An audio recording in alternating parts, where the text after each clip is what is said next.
Eu quero lhe convidar a abrir a sua Bíblia no livro de Eclesiastes, capítulo 4, versículos do 9 ao 12. 4, do 9 ao 12. Diz o texto: é melhor ter companhia do que estar sozinho, porque maior é a recompensa do trabalho de duas pessoas. Se um cair, o amigo pode ajudá-lo a levantar-se. Mas pobre do homem que cai, e não tem quem o ajude a levantar-se. E se dois dormirem juntos, vão manter-se aquecidos. Como, porém, manter-se aquecido sozinho? Um homem sozinho pode ser vencido, mas dois conseguem defender-se. Um cordão de 3 dobras não se rompe com facilidade. Vamos orar? Senhor, nós te louvamos por esse momento tão especial em que podemos te cultuar. E de forma particular, nós queremos te louvar, te agradecer pela riqueza que vem da tua palavra, pelo grande tesouro que ela é para nós. Nós pedimos que essa noite o Senhor nos ensine, que o teu Espírito Santo fale aos nossos corações, que eu não te atrapalhe nessa noite, Senhor, que o Senhor transmita toda a riqueza e toda a beleza que há nessa mensagem, para a glória do teu nome e para a edificação da tua igreja. Nós te oramos em nome de Jesus. Amém. Meus irmãos, hoje nós vamos falar sobre amizade. É um tema muito comum, não só na igreja, em qualquer outro círculo que você for. A amizade é um tema muito conhecido. Ela é tema de muitas reflexões, é inspiração de muitas canções, de muitas poesias. A gente já viu Mário Quintana dizer: a amizade é um amor que nunca morre. A gente já ouviu Roberto Carlos cantar: você, meu amigo de fé, meu irmão camarada. E até adágios populares falam muito sobre a amizade, né? Tem aquele que diz que é melhor ter amigo na praça do que ter dinheiro no banco. E de fato, as amizades são uma parte importantíssima da nossa vida. Eu diria que são fundamentais as nossas amizades. Quão amarga seria a vida se não fosse a existência dos nossos amigos? Como seria mais triste, mais azedo viver sem a presença daquelas pessoas que nós chamamos de nossos amigos, aquela família que a gente escolheu, aquelas pessoas com quem a gente decidiu ter uma relação de intimidade e de partilha. Em se tratando da igreja, que é a família da fé, esse tema ganha uma importância ainda mais especial, ainda maior. Tem um psicólogo e teólogo suíço chamado Hans Burke, que ele disse que o reino de Deus é um reino de amigos. O reino de Deus é um reino de amigos. Que frase forte e que frase verdadeira, de fato. O reino de Deus é um reino de amigos. É impossível pertencer ao reino de Deus sem dividir a vida com o próximo, porque as amizades são cruciais para a nossa jornada da fé. Deus afirma e reafirma constantemente em sua palavra o valor dos relacionamentos. Se a gente for ver o início da Bíblia, se a gente começar uma leitura anual já nas primeiras páginas, você vai ver que Deus criou Adão. Mas antes de criar Adão, ele criou várias coisas. Ele fez os luminares, a gente até cantou uma canção que fala sobre a história da criação. Deus criou os luminares, separou a terra das águas, ele fez tudo, e em tudo que ele fazia, ele olhava e dizia: isso é bom. Puxa, eu fiz isso e ficou bom. Mas teve uma coisa que Deus fez, que no final ele olhou e pensou: peraí, está faltando alguma coisa. Foi quando ele fez Adão. Não que Adão fosse imperfeito, mas diferente dos outros animais, em que os machos tinham as suas fêmeas, eles tinham a companhia um do outro, Deus olhou para Adão e viu que ele estava só. E ele disse: espera aí, não é bom que o homem esteja só. Em todo o relato da criação, é a primeira vez que Deus olha para alguma coisa e diz: não, ainda não está bom, preciso fazer algo a respeito. E de fato ele faz. Ele cria Eva. Aqui o contexto é de um matrimônio, é de uma união entre homem e mulher. Mas isso nos revela que Deus não fez o ser humano para ser sozinho nesse mundo. Deus nos fez para sermos unidos. E isso tem tudo a ver com as nossas amizades. Em famílias, igrejas, comunidades cristãs, nós criamos laços de amizade. Nós precisamos, é uma necessidade que nós temos, de compartilhar a vida com os outros. E eu sei que é óbvio que a gente não consegue compartilhar as relações de amizade na mesma intensidade com todas as pessoas. A gente não consegue se encontrar com a mesma frequência com todas as pessoas. A gente não teria nem tempo para ser amigo. Por exemplo, aqui é uma igreja pequena barra média, mas a gente não teria nem como ser amigo de todo mundo aqui com a mesma intensidade, ainda que a gente dedicasse a vida toda para isso. Obviamente, tem uma questão de logística que nos impede de ser igualmente próximo de todos. Mas o fato é que é necessário que haja um grupo de pessoas com as quais você possa orar, conversar abertamente, confessar os seus pecados e ouvir a confissão dos pecados dessas pessoas, que você possa ajudar e ser ajudado. Porque a qualidade das nossas vidas, e preste bem atenção nisso, a qualidade das nossas vidas está absolutamente ligada à qualidade das pessoas com quem nós cultivamos as relações de afeto e de intimidade. Nós precisamos uns dos outros e precisamos de bons amigos. O texto que nós lemos inicialmente fala sobre isso. Ele diz que é melhor ter companhia do que estar sozinho. Se um estiver sozinho, como é que ele vai se aquecer? Ele precisa do outro para se aquecer. E antes que sua mente possa imaginar alguma coisa diferente do que o texto propõe, a imagem que o autor está passando aqui é de uma jornada. Quando alguém precisava fazer uma viagem longa, eles precisariam pernoitar. E a ideia aqui é a seguinte: enquanto um dorme, o outro mantém a fogueira aquecida e presta atenção nos ruídos ao redor para saber se há algum perigo. Portanto, se alguém estiver sozinho, como é que vai manter a fogueira lá sendo alimentada para continuar aquecendo? Quem vai prestar atenção aos ruídos ao redor para identificar se há algum perigo? Sozinho não dá para fazer isso. Sozinho a pessoa vai padecer de frio e de insegurança. Mas acompanhado eles podem se revezar. Enquanto um dorme e descansa, o outro está lá, alimentando a fogueira, mantendo os dois aquecidos e prestando atenção ao ambiente, garantindo que eles estarão seguros. Nós precisamos uns dos outros. E uma igreja saudável precisa necessariamente promover relacionamentos saudáveis. As igrejas trabalham de diferentes formas. E a gente não está aqui para dizer que a nossa é melhor ou pior do que as demais de forma alguma. Mas nós escolhemos trabalhar dando um enfoque especial aos grupos caseiros que nós anunciamos no início. É lá, como eu falei, que a gente tem a oportunidade de conversar sobre a mensagem que a gente escuta no domingo. Lá a gente não vai só ouvir um pastor, um pregador falando para nós. Lá a gente vai poder discutir, dizer, puxa vida, aquele ponto eu não entendi bem. Ou então, aquele ponto falou muito ao meu coração porque eu tenho um testemunho relacionado a isso. Eu tenho algo a contribuir em relação a esse ponto. E a gente enriquece a nossa vida cristã com essas coisas. E eu quero lhe convidar para essa noite falar sobre amizade, para que os nossos conceitos não estejam baseados na música de Roberto Carlos, na poesia de Mário Quintana e nem no adágio popular. Em tudo que a gente vai fazer, a primeira pergunta que a gente deve fazer quando se depara com qualquer tema é: o que a Bíblia diz a respeito? O que a Bíblia fala sobre isso? E hoje eu quero lhe convidar a passear pelos livros de sabedoria, pelos Salmos e também pelo Novo Testamento, para que a gente possa extrair ensinamentos sobre amizades. Eu quero lhe convidar a abrir a Bíblia no livro de Provérbios, capítulo 18, versículo 24. Provérbios 18, 24. Vamos falar um pouco sobre as escolhas das nossas amizades. Provérbios 18, 24 diz o seguinte: quem tem muitos amigos pode chegar à ruína, mas existe o amigo mais apegado que um irmão. Mas peraí, Mateus, quem tem muitos amigos pode chegar à ruína?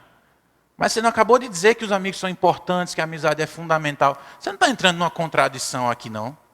Parece claro. Você disse que amigo é importante, e aí a Bíblia vem e diz: quem tem muitos amigos pode ir à ruína. Quem está certo, afinal? Calma. Não há uma contradição aqui entre as coisas que eu falei. O fato é que esse primeiro amigo do qual Salomão fala, esses muitos amigos que podem levar uma pessoa à ruína, é aquele amigo do tapinha nas costas. O amigo da mesa do bar, aquele companheiro de copo que dá altas gargalhadas enquanto te leva para o caminho da iniquidade, enquanto te afasta de Deus. O amigo a que Salomão está se referindo, nesse primeiro momento, é aquele amigo utilitarista. Aquela pessoa que só se aproxima de você quando ela vislumbra que pode conseguir algum benefício. Você conhece alguma pessoa assim? Pessoa que normalmente não dá nenhum cabimento, não tem nenhuma proximidade, você não conversa com ela, nunca teve nenhum contato, mas de alguma forma ela entende que ela pode conquistar algum benefício através de você, então ela vai, se aproxima, em pouco tempo está lhe tratando como se fosse a pessoa mais íntima do mundo. Você conhece alguém assim? Salomão se refere também aos bajuladores. Aquela pessoa que diante de você faz os maiores elogios, com hipocrisia. Porque quando você vira as costas, ela faz questão de destruir a sua honra. Enquanto eu falava sobre isso, eu lembrei de um personagem da televisão bem antigo, eu não sei se ele ainda existe, chama Coxinha. Deve existir, que os irmãos já lembraram aí. É um personagem que quando a pessoa estava se aproximando dele, ele já tinha os maiores elogios, os mais exuberantes para dizer, você é uma autarquia, você é uma autoridade, é uma pessoa importantíssima, você é o cara, você é isso e aquilo. Até que pouco tempo depois a pessoa precisava sair, enquanto ela caminhava ele já ia dizendo, vai embora carniça. Aí começava, aí detonava, uma pessoa dessa, isso é um velhaco, isso não respeita ninguém, isso não vale nada. Você conhece alguém assim? Você conhece algum coxinha na vida? Alguém que diante das pessoas faz os maiores elogios, mas na primeira oportunidade está puxando o tapete, está destruindo a reputação, destruindo a honra dessas pessoas. Esses aí são os amigos, entre aspas, são os amigos. São aquelas pessoas falsas que te afastam de Deus e do seu caminho de vida. E veja que quem escreveu esse texto foi Salomão, que era rei. E ele foi rei num tempo de muita prosperidade. Agora você imagine quantos bajuladores Salomão não encontrou pelo seu caminho. Quantos utilitaristas, quantas pessoas que queriam se aproveitar ele não encontrou. Imagine quantas pessoas não chegaram para Salomão para ser aquele diabinho no ouvido dizendo, rapaz, vá por esse caminho, o negócio de fazer a coisa certa, a coisa errada parece tão mais interessante. Ele certamente encontrou com muitas pessoas desse tipo. É por isso que ele fala com tanta propriedade. Aquele que se cerca de amigos demais pode ir para a ruína. Mas há aquele amigo que é mais chegado que um irmão. Mas espera aí, eu estava falando, será que você conhece alguém assim? Mas deixa eu fazer uma pergunta um pouco mais provocativa. Será que você não tem sido esse tipo de amigo que, em vez de aproximar as pessoas de Deus, tem afastado as pessoas de Deus? Porque normalmente a gente quer evitar esse tipo de pessoa. Mas mais do que evitar contato com essas pessoas, a gente tem que evitar ser essas pessoas. O que eu não quero que as pessoas façam comigo, eu devo renunciar. Eu não devo fazer com os demais. Pelo contrário, eu devo ser alguém que honra as pessoas em público. E que se precisar chamar a atenção, chame em particular. Eu devo ser alguém que coopera para a boa reputação das pessoas e não para a destruição da imagem delas. Eu devo ser alguém que busca aproximar as pessoas de Deus, que busca ser uma ponte para que essa pessoa esteja cada vez mais próximo do seu Senhor. O que Salomão diz nesse versículo, em primeiro lugar, é que essas amizades verdadeiras, o amigo mais chegado que o irmão, é raro. Há quem diga que os verdadeiros amigos se contam nos dedos de uma mão. Eu não sei se dá para a gente precisar tão objetivamente que os amigos são no máximo 5. Mas o fato é que amigos de verdade não costumam ser numerosos. E a outra coisa que Salomão quer dizer com esse versículo é que é necessário que a gente selecione bem aqueles que trazemos para a nossa intimidade.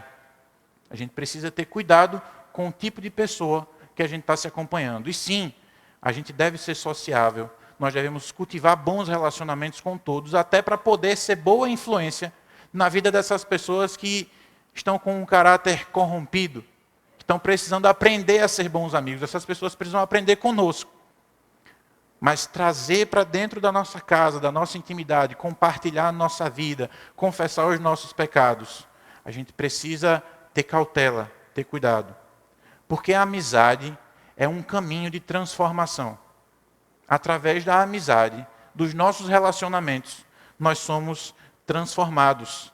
Isso se aplica tanto no aspecto negativo, ou seja, na perversão do nosso caráter, quanto no aspecto positivo, ou seja, no aprimoramento do nosso caráter, na nossa santificação. Ainda no livro de Provérbios, no capítulo 13, versículo 20, Salomão vai dizer, aquele que anda com os sábios será cada vez mais sábio, mas o companheiro dos tolos acabará mal. Veja, ele usa de um recurso linguístico chamado de paralelismo. Ele diz, aquele que anda com os sábios será cada vez mais sábio. E, por lógica, a gente entende que a consequência disso é, aquele que se acompanha do tolo vai ficar o quê? Vai ficar sábio? Não, vai ficar tolo. E por isso vai se dar mal. O mesmo Salomão, no capítulo 22, versículos 24 e 25, vai dizer, não se associe com quem vive de mau humor, nem ande em companhia de quem facilmente se ira. Do contrário, você acabará imitando essa conduta e cairá em armadilha mortal. Veja, se você se acompanha de pessoas, vou usar uma palavra da moda agora, que nas redes sociais se usa muito. Se você se acompanha de pessoas tóxicas, você vai ser contaminado. Com o passar do tempo, você vai adquirir essas características. Pessoa que se ira facilmente, que vive de mau humor, que resmunga, que reclama. Você está nesse contexto, daqui a pouco você também está resmungando, se irando facilmente, reclamando de tudo na vida. É isso que o escritor está falando. E Paulo, lá em 1 Coríntios 15, 33, diz algo muito semelhante. Ele diz, olha, não se deixem enganar. As más companhias corrompem os bons costumes. Nós conhecemos esse texto. A gente sabe dos efeitos que as más companhias podem trazer nas nossas vidas. Da mesma forma, as boas companhias podem nos abençoar muito. Porque, como eu falei há pouco tempo, as amizades têm um poder transformador na nossa vida. E sabe por que isso acontece? Quero lhe convidar para abrir no capítulo 27, versículo 17, também de Provérbios. Um texto muito conhecido, muito conhecido.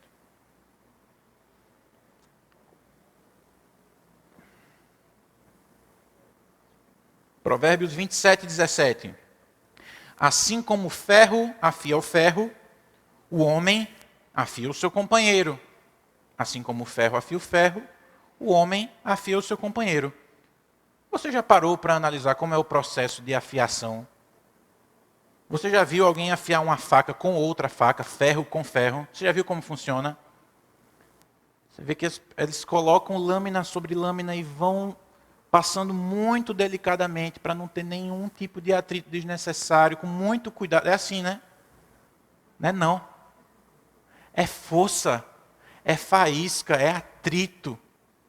É um processo que, para quem vê de fora, você pensa, rapaz, isso vai gerar um acidente. Isso aí é muita força, parece uma espécie de luta de peixeira, luta de espada. É uma coisa que, se quem está fazendo não tiver muita habilidade, ele pode se ferir e ferir alguém.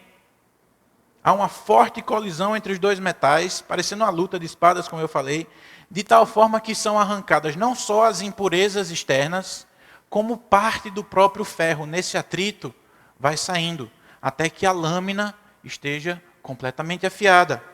Se trata de um processo físico, simples. Eu tenho que ter cuidado, porque eu sei que tem uns cientistas aqui, então vou ter cuidado para não dizer nenhuma besteira. Mas é um processo físico simples e muito interessante. Dois corpos da mesma natureza, ferro afiando ferro, entrando em contato, ocasionando uma tensão entre eles. A essa tensão, a esse contato, se chama atrito. E na física existe um fenômeno muito interessante chamado calorização por atrito. O pessoal que está estudando para o Enem está totalmente por dentro do que eu estou falando. Calorização por atrito, ou seja, o atrito entre dois corpos gera calor. Você já esteve numa conversa mais acalorada com um amigo? Numa conversa que em um dado momento ele olhou para você e disse, rapaz, você está esquentado. É claro que eu estou esquentado, a gente está no atrito. Essa é a reação natural. Espera aí que o esboço apagou aqui. Não tem problema não. Essa é a reação natural quando nós temos algum atrito. E é sobre esse processo que Salomão está falando. Ele comparou as nossas amizades a um ferro que afia um ferro, criando uma tensão, gerando calor. E um calor que faz com que essa substância se torne mais flexível, mais maleável, mais moldável, de modo que aquele que está conduzindo o processo tenha a condição de aperfeiçoá-la e deixá-la do seu jeito. É isso que Deus faz através das nossas amizades. Ele permite esse contato, permite que às vezes essas tensões sejam geradas para nos aperfeiçoar. Nós precisamos nos ajudar, mas como é que a gente faz isso? Muitas vezes é através de um doloroso processo de afiação. A gente vai literalmente procurar arrancar a impureza, o pecado da vida do amigo, fazendo um esforço no sentido contrário. Enquanto ele quer ir numa direção, você, por amá-lo, diz não. Não é aqui, é por aqui. Mas eu quero ir para cá, mas não vai. Por quê? Porque eu sou seu amigo e eu não deixo você ir. É claro que, em última instância, as pessoas tomam as suas próprias decisões. Mas o amigo vai até as últimas consequências para impedir alguém de fazer o que não deve. Mas como é desconfortável ser essa pessoa. E como é desconfortável receber esse confronto. A gente costuma procurar amigo que não confronte a gente. É tão mais fácil ouvir o conselho de quem concorda. É tão mais fácil ouvir o conselho de quem está seguindo exatamente o mesmo caminho que a gente. Houve um momento na Bíblia em que um rei chamado Roboão precisou de conselhos. Havia uma demanda diante dele. Ele era um rei recém-empossado, digamos assim, recém-proclamado. E o povo foi apresentar a ele uma demanda. Disseram, olha, Roboão era filho de Salomão. Olha, as coisas estão muito pesadas, está muito difícil, o jugo que vocês estão colocando sobre nós é muito difícil de carregar, e a gente gostaria que o Senhor tivesse um pouco de compaixão e aliviasse as nossas cargas. A princípio ele ficou meio chocado, ele disse, espera aí, acabei de assumir, o pessoal já está querendo vida mansa, vida boa, preciso consultar algumas pessoas. E aí ele foi até as autoridades mais experientes. E essas autoridades deram um conselho sábio para ele, disseram, olha, você acabou de assumir, tem um povo aí que está apresentando uma demanda que é de fato importante, eles estão precisando desse alívio.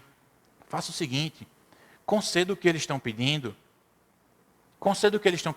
porque eles vão se agradar de você.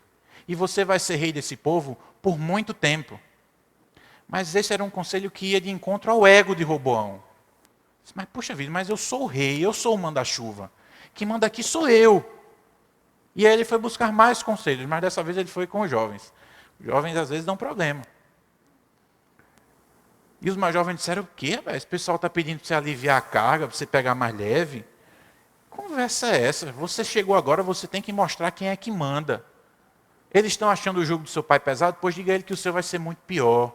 Se seu pai açoitava com chicote, você vai açoitar com chicote pontiagudo. Se o tributo era X, agora com você vai ser 2X. Pegue pesado, bote para moer. E aí Roboão disse, está aí. É isso mesmo. Era isso que eu estava precisando ouvir. E de fato, ele diz isso para o povo. Ele diz, olha, a demanda de vocês é problema de vocês. A partir de agora vai ser linha dura. Vai ser casca grossa. Se meu pai pegou pesado, eu vou pegar muito mais. Se meu pai era linha dura, eu vou ser muito mais. Isso gera uma revolta no povo. De modo que o reino é dividido por conta dessa postura de Roboão, de não seguir os bons conselhos dos mais sábios, dos mais antigos, que é o encontro do seu ego, e de seguir o conselho dos mais jovens, mais ousados, mais inconsequentes, que disseram para ele tomar uma atitude que não era boa, mas que atendia ao anseio do coração dele, de se afirmar como um rei, de se afirmar como uma pessoa poderosa. As consequências foram drásticas, o reino foi dividido por conta disso. Mesmo que o nosso ego diga o contrário, nós precisamos aprender uma coisa. O amigo verdadeiro é aquele que, por amor, nos confronta. O amigo verdadeiro é aquele que, por amor, nos confronta. O mesmo Salomão, no capítulo 27 do livro de Provérbios, versículos 5 e 6, vai dizer que melhor é a repreensão feita abertamente do que o amor oculto. Quem fere por amor mostra lealdade, mas o inimigo multiplica beijos. Veja que curioso, ele está colocando duas pessoas. Um amigo leal e o inimigo. Um dá beijos e o outro lhe fere. Se a gente não tivesse lido aqui, eu perguntasse, quem é que lhe fere? É o seu amigo leal ou o seu inimigo? O nosso instinto diz, não, quem me fere é o meu inimigo. Mas as feridas leais, as feridas boas, são feitas pelos nossos amigos. E os inimigos? Os inimigos na sua frente multiplicam beijos. Na sua frente, você é a melhor pessoa do mundo. Você é especial, você é maravilhoso. E aí quando você vira as costas, tem um coxinha lá para lhe derrubar. Portanto, a gente deve acatar, deve pelo menos sempre considerar os conselhos dos nossos amigos que vão contra o nosso ego. Essa semana, ou foi semana passada, eu vi uma postagem no Twitter de uma professora que decidiu sair da sua zona de conforto. Ela podia ter olhado a situação e dito, então, quer saber, não é minha filha, não tenho nada a ver com isso, a família que tome de conta. Mas ela viu que uma aluna sua costumava postar muitas fotos sensuais nas mídias sociais. Ela muito nova, expondo o seu corpo. E a professora foi e procurou essa menina. Ela disse, minha filha, evite fazer esse tipo de coisa. Você é uma menina nova, bonita, e o mundo é cheio de gente má. Pode ser que algumas pessoas vejam isso com maldade, se aproveitem das suas fotos, tentem se aproveitar de você de alguma forma. Daqui a pouco você está tendo um grande prejuízo. Veja, ela não precisava fazer isso. Mas amar, como o Léo falou aqui durante a ministração do louvor, amar é fazer questão. Ela viu que aquela menina, ainda por falta de instrução, de conhecimento, de sabedoria, ela estava indo por um caminho mau. Um caminho que podia levar ela a situações muito complicadas. E ela decidiu usar da sua vida para intervir, para dar bons conselhos. E nem sempre as pessoas recebem bem esse tipo de conselho. Às vezes, você dá um bom conselho para alguém e recebe uma patada. Tem aquele ditado que diz que se conselho fosse bom, não se dava, se vendia. Mas o fato é que, nesse caso, isso não aconteceu. A menina recebeu muito bem. E ela manifestou uma gratidão muito grande. Ela disse, puxa, professora, de fato, você tem razão. E obrigado por ter falado comigo. Porque eu sei que a senhora está vindo falar comigo porque quer o meu bem. Se você quisesse o meu mal, você não estava vindo me corrigir. Mas como você está vindo, eu sei que a senhora gosta de mim. E o resultado é que elas passaram a ter uma relação de amizade. Veja, conselhos que vão contra aquilo que a gente está fazendo. Que vão contra o nosso status quo. Que mexem com a gente. Que levam a gente a ter que pensar, puxa vida, será que eu não estou errando? Será que eu não estou indo por um caminho mau?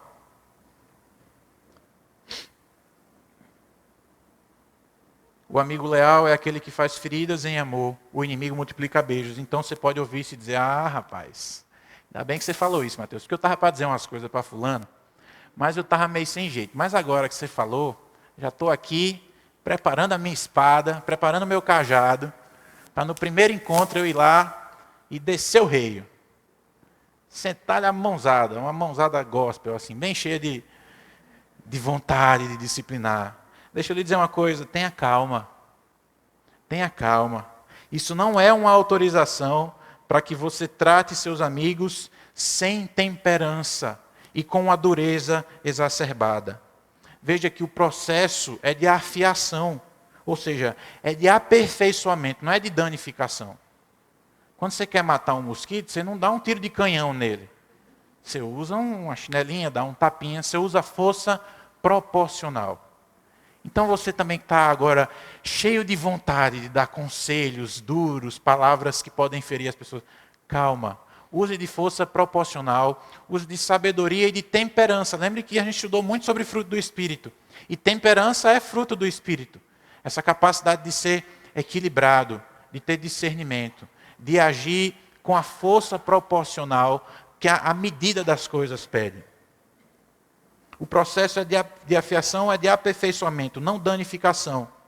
Sempre que eu for repreender ou exortar o meu irmão, eu devo ir com o intuito de corrigi-lo, não sendo arrogante e querendo simplesmente mostrar que eu estou certo, que ele está errado, que eu sou superior, que ele é inferior. E meus irmãos, se você tem Facebook, você tem um monte de exemplos todos os dias de pessoas que estão o tempo todo querendo mostrar que estão certas e que o outro está errado. E às vezes o debate é sobre teologia e tal, o pano de fundo é bíblico. É um tema que, puxa vida, deveria despertar a piedade, a santificação, mas as pessoas estão lá guerreando. E você vê que o intuito não é de edificar ninguém. O intuito não é de promover o crescimento na fé daquela pessoa. Não, a pessoa quer derrubar. Diz, tu sabe de nada. Tu é um arminiano, rapaz, tu sabe nada. Sábios são os calvinistas. Quem é calvinista o quê? Quem sabe são os arminianos. Tu é pentecostal? pentecostal. E por aí vai. Aí um monte de contenda desnecessária.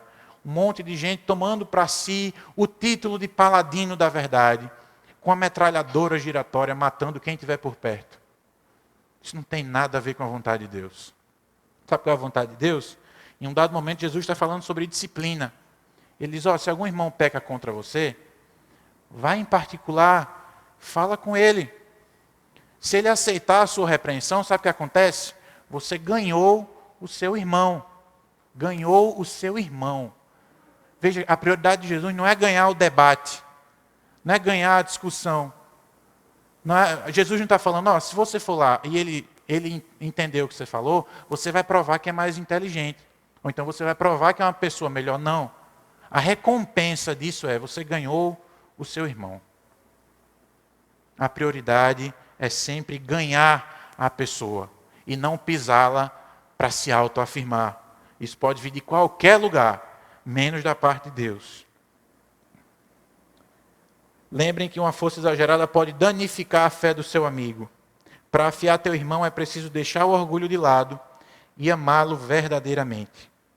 Lá no livro de Gálatas, capítulo 6, versículo 1, Paulo diz o seguinte: irmãos, se alguém for surpreendido em algum pecado, vocês que são espirituais deverão restaurá-lo com mansidão. Restaurá-lo com mansidão. Cuide-se, porém, cada um, para que também não seja tentado. Tenha cuidado também, para que você não venha a cair na mesma coisa pela qual você está tentando corrigir o seu irmão. Tem cuidado de ti mesmo. Tem cuidado de ti mesmo. Ame as pessoas. Use de força proporcional. Às vezes a força proporcional é uma mão um pouco mais pesada mesmo. Eu sei, já precisei falar sobre isso. Aqui mais na frente eu devo até exemplificar alguma coisa nesse sentido. Mas às vezes a pessoa está precisando de uma palavra mais de ânimo. E você vai dando uma voadora que acaba de derrubar a pessoa. Às vezes a pessoa está precisando de um consolo. E você chega no cajado e a pessoa fica mais triste, afunda ainda mais no abismo em que ela está. Peça a Deus sabedoria.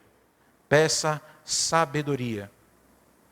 A gente deve lembrar que somos membros do mesmo corpo. E dessa forma a gente vai verdadeiramente se preocupar com os irmãos, considerando os outros superiores a si mesmo.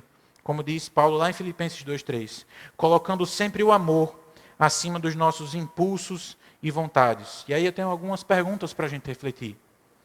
Você tem amigos que se sentem livres para te confrontar quando você precisa? Você considera as palavras ditas em amor pelos seus amigos, ainda que elas lhe firam? Ou você despreza, rejeita?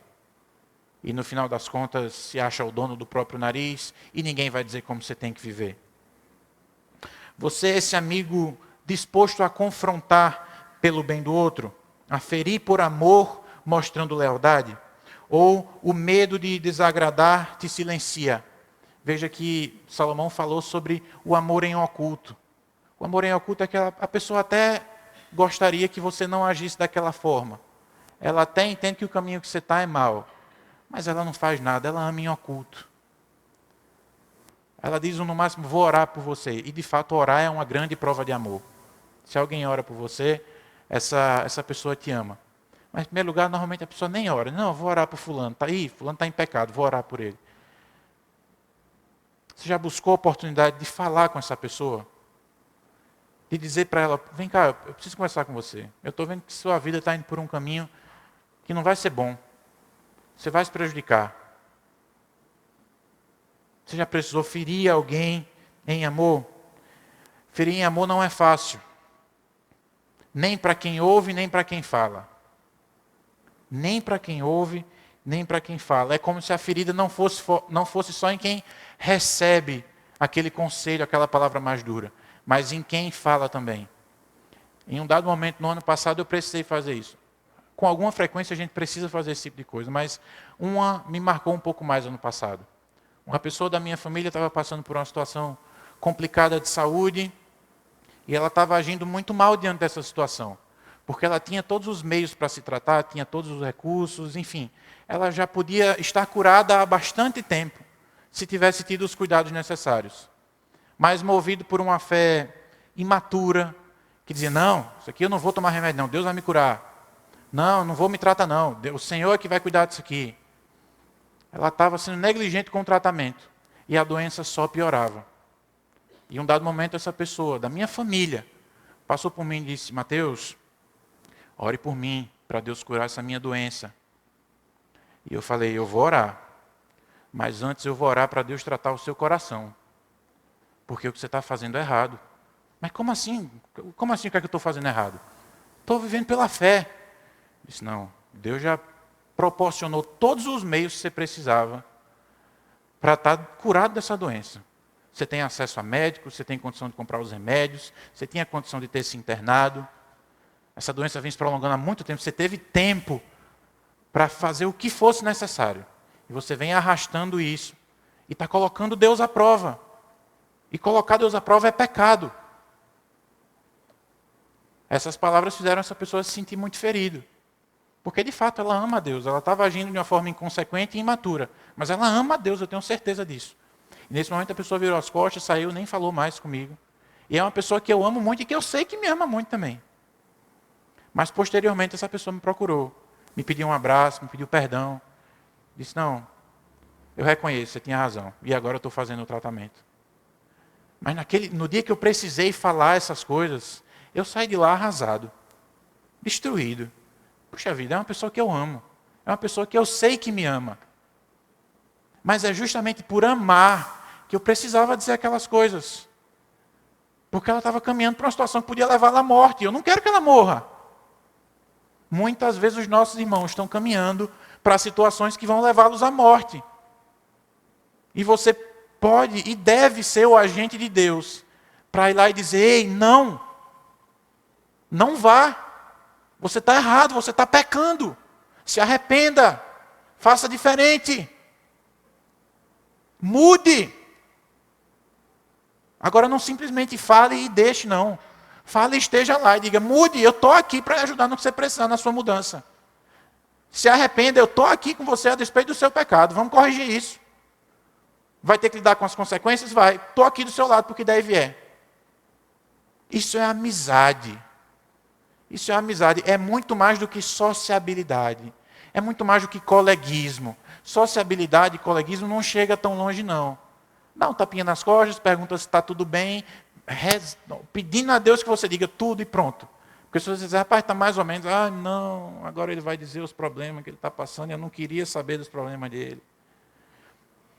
A amizade é caminhar a segunda milha, é dar um passo além, é insistir, é fazer questão. A amizade, quando leal e verdadeira, é um sustento para a vida. A amizade, essa amizade da qual eu estou falando, de pessoas que se afiam, que passam por esse processo de atrito, de aquecimento da temperatura. A amizade abençoa, enriquece, sustenta a nossa vida. Vamos ler Provérbios 17 e 17.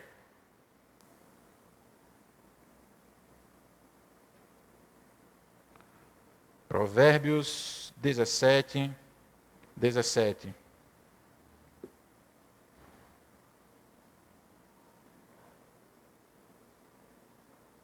Também um texto muito conhecido, também de autoria de Salomão. Em todo tempo, ama o amigo, e na angústia se faz o irmão. Em todo tempo, ama o amigo, e na angústia se faz um irmão.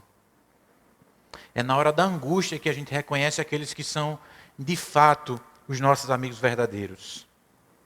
É ótimo e é fácil estar por perto quando tudo vai bem. Quando a pessoa está com a conta gorda, com saúde, tudo dando certo, negócios vão bem, o trabalho está ótimo. É muito bom estar perto quando a pessoa está assim. É muito bom e muito fácil. Mas na hora do aperto, como a gente diz aqui no Nordeste, na hora que o calo aperta, é que a gente sabe quem são os amigos verdadeiros. A Bíblia nos dá grandes exemplos de amizades que resistiram até os períodos mais difíceis. No Antigo Testamento, no Novo Testamento. No Novo, a gente tem Paulo e Onesíforo.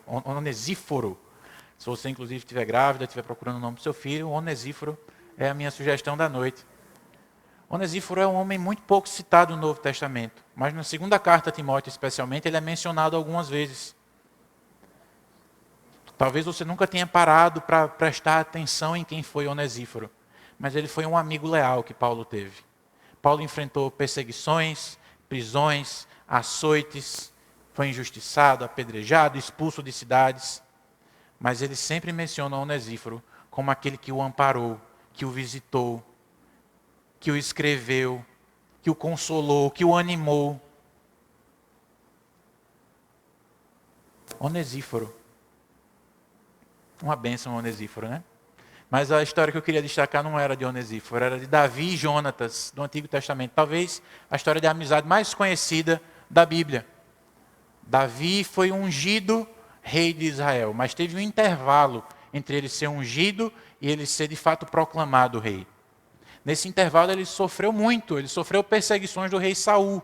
Saul foi o primeiro rei de Israel. Saul teve um filho chamado Jonatas, que se tornou o melhor amigo de Davi. Mas veja, Davi foi ungido rei e nesse intervalo, enquanto ele não foi proclamado rei, Saul era o rei. Saul não ficou nada feliz com essa história. Espera aí, o rei aqui sou eu. Que história é essa que agora tem em Israel uma outra pessoa que foi separada, ungida, para reinar sobre esse povo? Negativo. Quem manda sou eu. E isso fez com que Saul tivesse uma fúria, uma raiva muito grande de Davi, tentando por vezes inclusive matá-lo. Mas Davi tinha um grande amigo, que era o filho de Saul. E apesar de ser filho, ele sabia que o seu pai estava agindo como um insensato, que ele não estava seguindo a vontade de Deus, que ele estava sendo tolo. E muitas vezes, a Bíblia relata que Jonatas foi o responsável por Saul não matar Davi. Jonatas fez uma aliança com Davi. Ele disse, olha, eu lhe garanto que se eu tiver qualquer notícia, se eu notar que meu pai vai fazer qualquer coisa para lhe matar, para lhe pegar, eu dou um jeito de lhe avisar e você foge. Por quê? Porque tinha uma aliança. E meus irmãos, esse era um contexto muito difícil. Jonatas estava indo contra o seu pai. Se Saul desconfia disso, ele poderia ter um acesso de raiva. E veja, o próprio Jonatas seria o sucessor natural de Saul no reinado. Mas ele não se ensoberbeceu. Ele não teve vontade de ser maior do que Davi. Ele não teve sede de poder. Dizer, não, que história é essa? O herdeiro do trono sou eu. Ninguém vai tomar. Não. Ele tinha uma aliança, ele tinha uma amizade. E mesmo num contexto tão difícil, ele foi leal.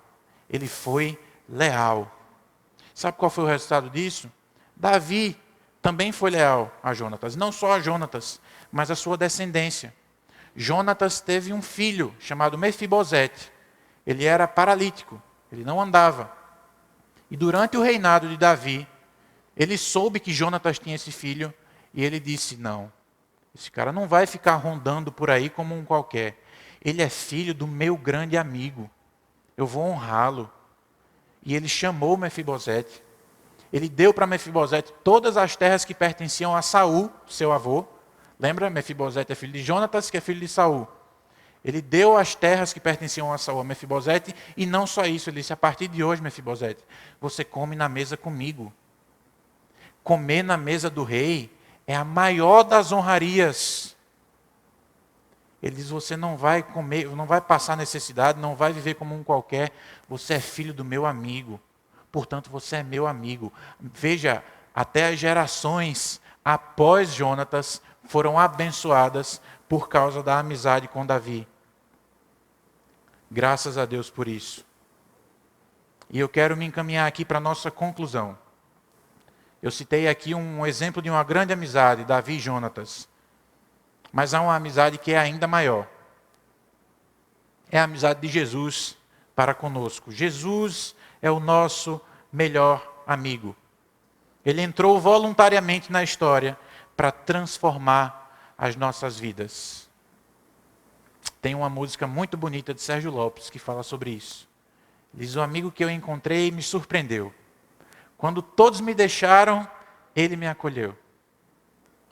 E sarou minhas feridas. Cheguei para ele tão sujo, tão ferido, ele sarou minhas feridas. me livrou das algemas. Eu lhe falei do meu dilema e ele me ouviu, me escutou. Lhe falei do meu passado e ele me perdoou. Isso teve um preço muito alto, mas esse preço ele já pagou. Ele me mostrou as suas mãos feridas por amor de muitas vidas. E uma dessas muitas vidas era eu. Quem nesse mundo amor tão grande pode ter? De entregar a própria vida sem temer. Quem já sentiu a dor de ser cravado numa cruz, pagando por erros que nem sequer cometeu? E mais do que isso, olhar nos olhos de quem lhe fez tanto mal e sem ressentimento oferecer perdão. Perdão. E aí o autor da canção pergunta: quem pode ser melhor amigo que o Senhor, que pelo servo a própria vida entregou? Quem pode ser melhor amigo que o Senhor? Ninguém. Esse é o melhor amigo que a gente poderia ter.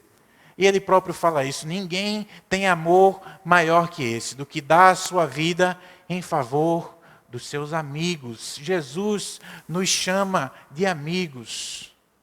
Nós que não tínhamos nada a oferecer para Ele. Ele se compadece. Ele olha para nós. E Ele voluntariamente dá a sua vida em nosso favor. Para nos chamar de amigos, de filhos, para nos oferecer perdão. Você tem amigos verdadeiros na sua vida? Você tem buscado ser um amigo a exemplo de Jesus? Esses amigos que você cultiva têm sido bons conselheiros? Você tem encontrado consolo, encorajamento, confronto? Você tem buscado tempo para investir nessas amizades? Investir na vida das pessoas que ama? Você está presente na vida delas para celebrar as suas alegrias e para chorar as suas dores? Lembre-se, esse é um terreno em que se aplica muito fortemente a lei da semeadura. Você colhe o que você planta. Você quer ter bons amigos? Seja um bom amigo. Você quer ter pessoas leais com quem você possa contar? Seja uma pessoa leal com quem as pessoas podem contar. Você quer ter pessoas confiáveis para compartilhar a sua vida? Seja alguém confiável. Você quer ter alguém que lhe ampare no seu momento de fraqueza, que tenha misericórdia de você e lhe ofereça perdão? Aprenda a perdoar. Aprenda a ser misericordioso. Desenvolva isso. Peça a Deus que lhe edifique, que transforme o seu caráter a ponto de você ser esse amigo.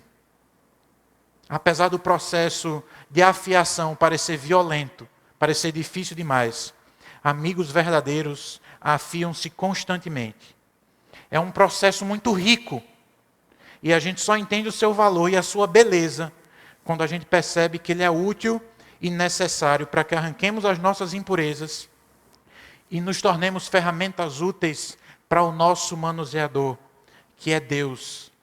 Meus irmãos, Deus permite que a gente se afie uns aos outros, para que sejamos melhores, para que sejamos espadas que Ele possa usar nessa terra, para que sejamos lâminas afiadas, pessoas com quem Ele pode contar para fazer a sua boa obra. Ele é o nosso manuseador, Ele é que está conduzindo esse processo de afiação. Ele é o responsável por você ter pessoas que entram em atrito com você para salvar a sua vida. Elas fazem isso porque te amam, e elas te amam porque Deus te ama, porque Deus quer usar a sua vida. No amor não fingido, Deus derrama bênçãos e vida. Eu quero lhe convidar a ler o último texto dessa noite, e com ele a gente encerra essa mensagem. Está no livro de Salmos, capítulo 133. Nós vamos ler o capítulo todo porque ele é bem curto. Tem apenas 3 versículos. Livro de Salmos, capítulo 133.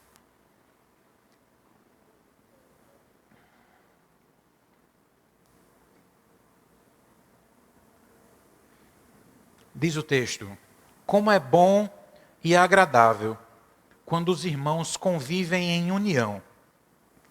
É como óleo precioso derramado sobre a cabeça, que desce pela barba, a barba de Arão, até a gola das suas vestes. É como o orvalho do Hermon, quando desce sobre os montes de Sião. Ali o Senhor concede a bênção da vida para sempre. Vamos ler esse texto juntos? Esse trecho específico. Ali o Senhor concede a bênção da vida para sempre. Que o Senhor nos abençoe.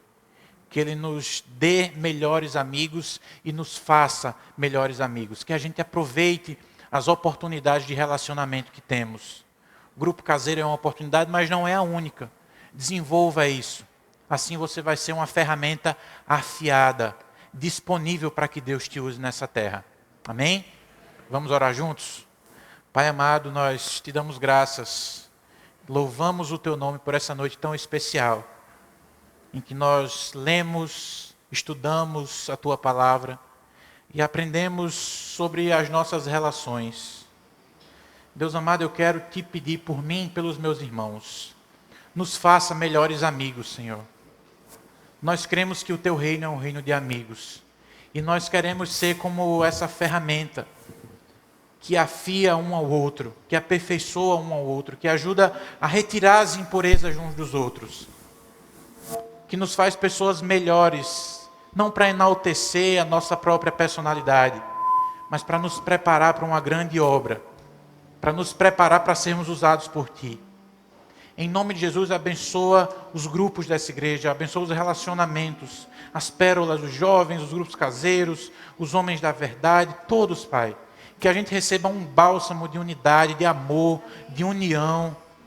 Que os nossos relacionamentos sejam sólidos, firmados no amor que vem de Ti. Nós te oramos, Pai, tem misericórdia de nós.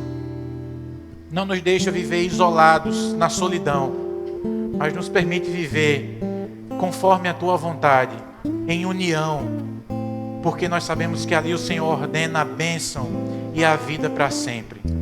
Em nome de Jesus, nos dá uma semana de paz, de bênção, de alegria na Tua presença. Que a gente cresça na fé para abençoar outras muitas pessoas. Em nome de Jesus. Amém.